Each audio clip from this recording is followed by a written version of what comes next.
Poliitika on Süürias esiplaanil, kuna president Ahmed al-Sharaa lõpetas esimese parlamendi moodustamise Assaadi järgses Damaskuses. Süüria võimud teatasid viimase 70 parlamendiliikme nimetamisest 210-liikmelisse üleminekuparlamenti, mida juhib al-Sharaa, mis tähendab, et kogu parlament koguneb lõpuks oma esimeseks istungiks järgmisel nädalal. See on rohkem kui 8 kuud pärast seda, kui valitsuse moodustamise protsess tegelikult algas. Et teemat edasi arutada, on meiega liitunud nüüd Ahmed Sharavi, uurimisanalüütik Foundation for Defense of Democracies. Ahmed, suurepärane, et oled täna meiega I24 News Englishis. Kas see on samm õiges suunas poliitilise ülemineku poole Süürias või on see lõpuks ikkagi organ, mida peamiselt kontrollib presidendi amet? Kõigepealt tänan, et mind kutsusite. See on täpselt nii, nagu te ütlesite, viimane variant. See on Shara katse koondada võim enda kätte. Jällegi tema nimetas need 70 liiget ametisse. See moodustab 1/3 Süüria parlamendist. Valikuprotsess algas 2025 aasta oktoobris. Aga lihtsalt publikule selgitamaks, kuidas seda protsessi rakendati või kuidas see parlament määrati. 2/3 parlamendist valis komisjon, mille määras Shara ise. Ja need on määrused, mis anti talle põhiseadusliku deklaratsiooniga, mis allkirjastati 2025 aasta märtsis. Ja ma mõtlen, kui te vaatate nende nimetatud liikmete nimesid ja kuuluvust, siis paljud neist kuuluvad siseringi. Aga nad ei loo mitmekesist parlamenti mitte ainult etnilise või usulise tausta mõttes, vaid ka arvamuste mitmekesisuse osas. Ja te näete, et enamik nimetatud isikutest on seotud Damaskuse valitsusega ja nende tegutsemisviisiga. Jah, rääkides esindatusest või selle puudumisest, tekitab see protsess kindlasti küsimusi, eriti druuside, minu vähemuse jaoks. Sowetas on istekohtade määramine edasi lükatud. Mida see ütleb riigi piirangute kohta druuside enamusega piirkondades? Kui protsess algas 2025 aasta oktoobris, jäeti mõned provintsid välja. Sveida oli üks neist, sest riigil puudub kontroll selle territooriumi üle. Aga sama kehtis ka Kirde-Süüria provintside kohta, mida kontrollisid kurdide juhitud Süüria demokraatlikud jõud. Kuid pärast jaanuarikuu kokkulepet saavutati kokkuleppe valimiste korraldamiseks nendes provintsides ja seega need ametikohad täideti. Aga Suveida jääb endiselt küsimärgiks. Ja ma arvan, et paljud inimesed eeldasid, et Shara määrab rohkem druuse ja inimesi Suveidast, et seda tühimikku täita. Aga tundub, et valitsus jätkab valimiste edasilükkamist selles piirkonnas.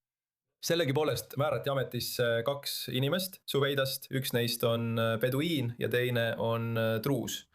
Kuid druus, ma mõtlen see druusist parlamendi liige, kes valiti, on valitsusega ühel meelel ega ole seotud nende druuside rühmitustega, kes kontrollivad Suveidat ja selle ümbrust. Nüüd, kui me teame, kes need 210 parlamendi liiget on, mis edasi oodata? Esimene istung toimub esmaspäeval, kui ma ei eksi. Mis on selle uue valitsuse päevakorras kõige tähtsam? Ma arvan, et esimene samm on otsustada, millistes komisjonides need parlamendiliikmed tööle hakkavad. Aga ma arvan, et oluline on siin see, et Süüriat on juhitud presidendi dekreetidega alates Assadi režiimi langemisest. Ja vastavalt Süüria põhiseadusele on presidendil tõepoolest, mõtlen, ainuõigused, kuid parlament peab mängima rolli sisepoliitilistes küsimustes, olgu selleks amnestia andmine või eelarve kinnitamine.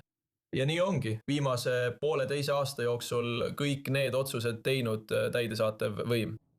Nüüd saab huvitav olema näha, kas parlamendi ja täidesaatva võimu vahel tekib mingeid lahkarvamusi või kas parlament saab rohkem võimu.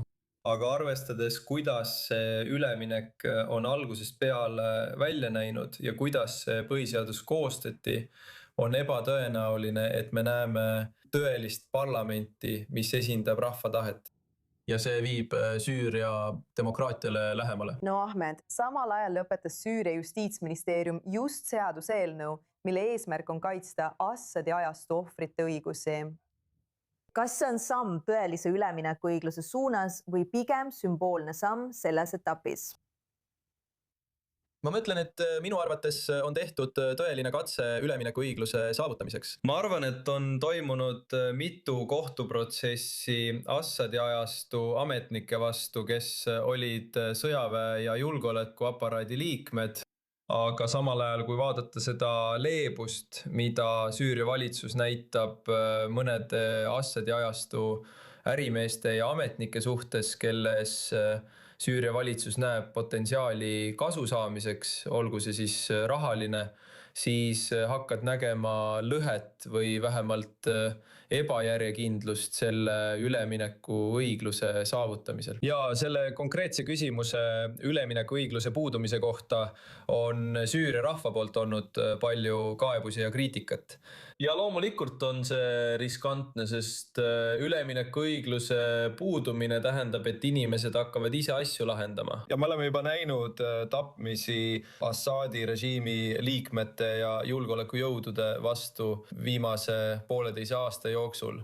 Jällegi, tavalised inimesed võtavad asjad enda kätte ja see ei ole hea viis stabiilse või turvalise riigi ülesehitamiseks. Jah, kindlasti ei ole see hea alus. Ahmed Sharawi, tore oli kuulda sinu arvamust sellest, mis praegu Süürias toimub. Suur tänu, et olid meiega. Aitäh!